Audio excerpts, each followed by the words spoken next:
Buenas a todos en este nuevo podcast, en este nuevo episodio en el cual repasamos y paseamos por diferentes etapas y aspectos históricos. Hoy nos vamos a la Guerra Civil Española, donde vamos a hablar de una expresión llamada quinta columna. Dicha expresión suele ser utilizada en una situación de confrontación bélica para poner en contexto a los oyentes a un sector de la población que mantiene ciertas lealtades, es decir, reales o percibidas, que sea de verdad o sospechoso de pertenecer al bando enemigo dentro de el territorio opuesto. Puede ser por motivos religiosos, económicos, ideológicos, étnicos, personales, sociales, militares, cualquiera.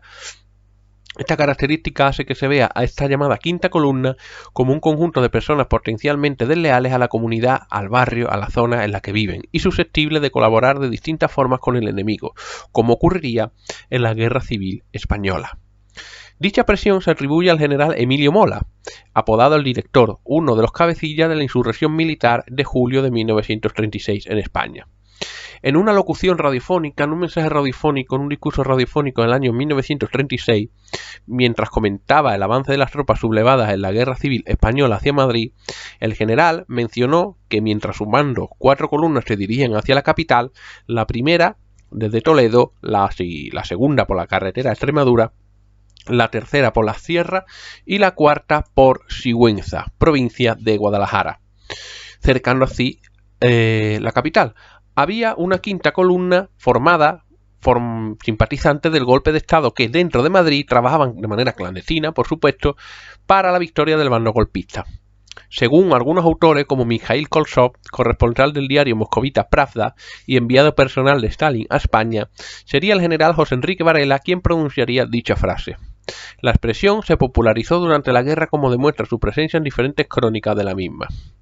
Esto fue un error, ya que cundió el caos, el histerismo, los nervios, se fusiló a gente que no tenía nada que ver, se arrestó a otras tantas, se provocó mucho sufrimiento que se podía haber ahorrado si esa expresión de la quinta columna no hubiera llegado a oído de las autoridades republicanas de Madrid que pusieron la ciudad militarizada y bajo un estricto toque de queda.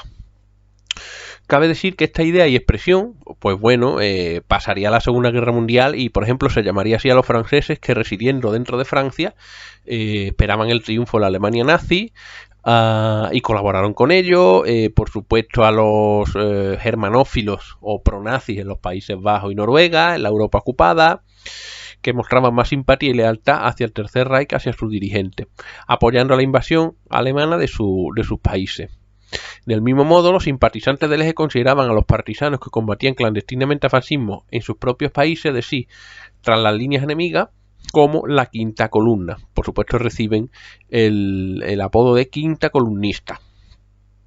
Durante la Guerra Civil Española, esta quinta columna fue especialmente activa en Madrid, en el Madrid sitiado. ¿De acuerdo?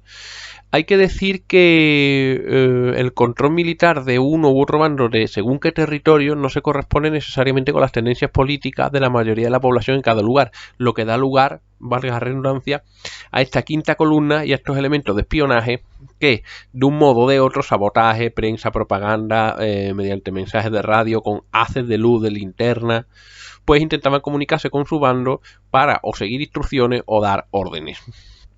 Esta columna en el Madrid sitiado sería muy activa, ya que la gran longitud del frente que rodeaba la ciudad, la elevada densidad de población en la urbe y su importancia simbólica y estratégica, ya que era la mayor ciudad de la zona republicana que estaba situada en el mismo frente de la guerra, la convertirían en el escenario de un constante flujo de información de la zona frente populista a la insurgente, es decir, de la zona gubernamental a la zona insurrecta.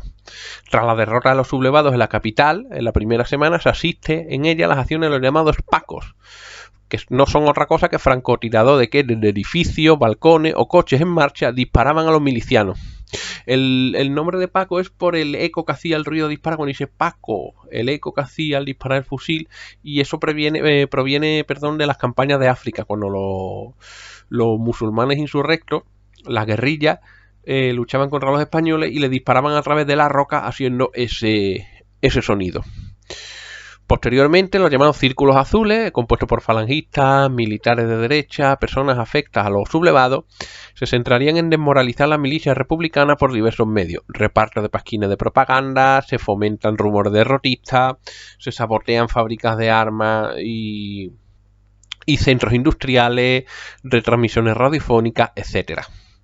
La propaganda del gobierno republicano ante esto incide notablemente en la necesidad de estar alerta frente al enemigo interior, y en la primavera de 1937 se desarticulan dos grupos resistentes en Madrid, de los cuales 12 personas serán condenadas a muerte el mismo año.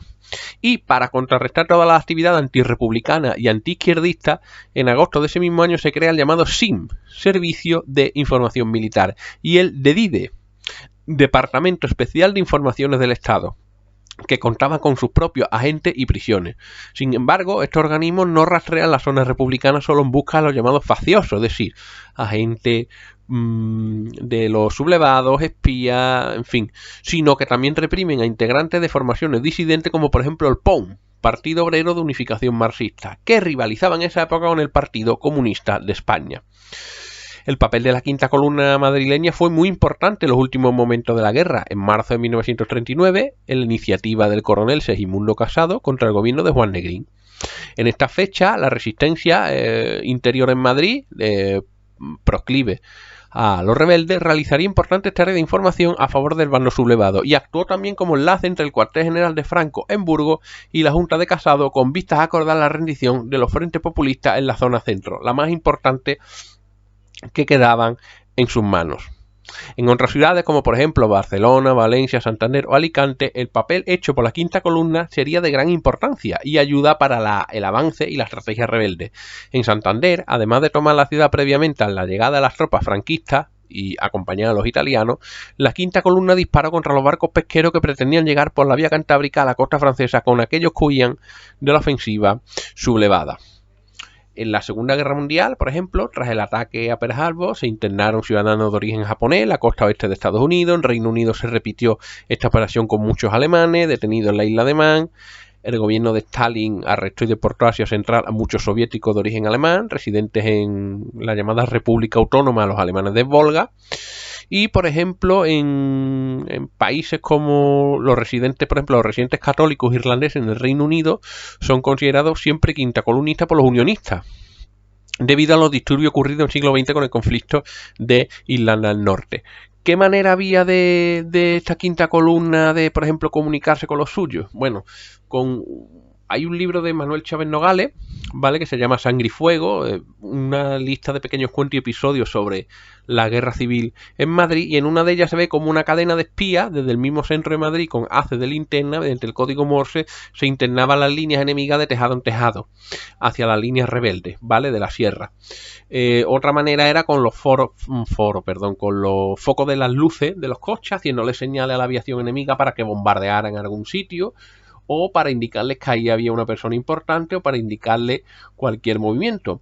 Por supuesto, el correo ordinario escondido en los pliegues, el código Morse, palabras clave en mensajes radiofónicos, el uso de las legaciones diplomáticas para tratar estos asuntos. En fin, había muchos modos de que esta quinta columna ayudara a su causa, y cuando Madrid estaba a punto de caer, pues muchos se hicieron fuertes en puntos críticos como infraestructuras, carreteras, edificios gubernamentales, evitaron que hubiera saqueo, violaciones, matanzas, y bueno, intentaron mantener el orden dentro de un desorden, ¿de acuerdo? Eso la quinta columna también lo tiene.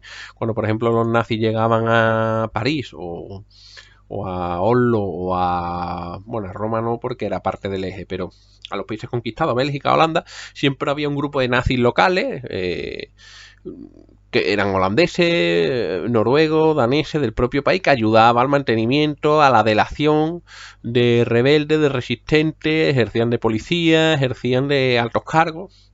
Y claro, cuando son derrotados los alemanes, pues sufren las iras de su propio pueblo, que ven cómo han colaborado con el invasor. De acuerdo, aquí en la Guerra Civil Española fue al revés, ya que los quintacolumnistas de Madrid, cuando los franquistas entraron, pues bueno, muchos fueron condecorados, otros fueron restituidos en sus puestos, otros fueron felicitados, en fin.